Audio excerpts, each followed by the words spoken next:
What's up, students and leaders? Jordan here with the director's cut for Romans 9:22-29. Hey, so I just gave you guys a message and it maybe made you a little bit antsy, a little frustrated, made that little clay figurine out of the Play-Doh and then it destroyed it to kind of illustrate the fact that God can do what He's going to do. God is all powerful. He's sovereign. He knows all. He's omniscient.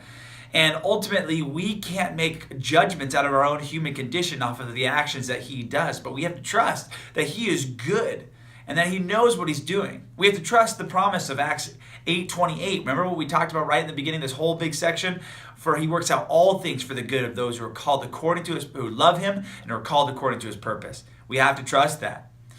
But in this director's cut, I want to talk a little bit about mercy. Because we talked about wrath before, and that can make us a little bit squirmy. But the passage of Scripture talks about mercy. He says in verse 23, what if He did this to make the riches of His glory known to the objects of His mercy? There is object to His mercy. The mercy has a final destination. It's going to land on people. He has mercy that He is going to extend out upon people. And what I see it like this, right? There's a scene in the very end of the movie of Braveheart. If you haven't seen it, I'm sorry to spoil it, but there's a very scene at the very end of the movie of Braveheart where actually William Wallace, the chief character who's been fighting for freedom the whole time in the movie, is actually getting tortured. And they're asking him to declare that he was wrong and that he would be loyal to England. And they start torturing him, and they said, all you got to say is mercy and kiss the ring, right? And he's being tortured. He's enduring the torture, and you could see the pain on his face. You could see the challenge of his body, the affliction of his body. So much so that actually the crowd that is watching, even though he doesn't say it, began to beg him to say mercy. They say mercy, mercy. They're trying to get mercy for him. As I see it, I see that the compassionate heart of God sees the torture that we are under in sin. That sin is tearing us apart, and He's watching it, and His heart breaks under the weight of sin that we are facing. And He calls out for mercy, and He Himself is the one that extends mercy.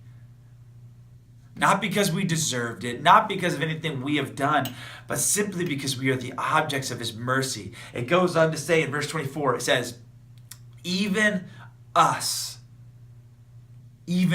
whom He called.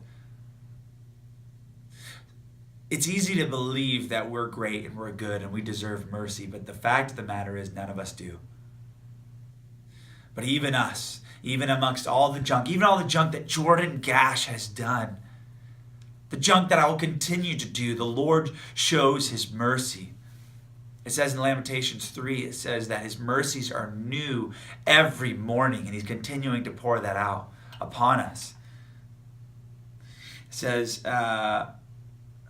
says in verse 29, it says, unless the Lord Almighty had left to us descendants, we would have become like Sodom. We would have become like Gomorrah.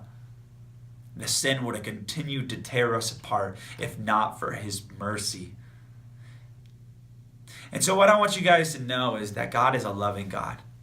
He's an almighty, and He's a sovereign God. He's a God in complete control. And He can do what He's going to do. And we got to trust that He's good. But He's a loving and a compassionate God who's close to the brokenhearted. The fact of the matter is, and we're going to look at this in the next chapter, that anyone who believes in his heart and confesses with his mouth that Jesus Christ is Lord will be saved. Will be saved.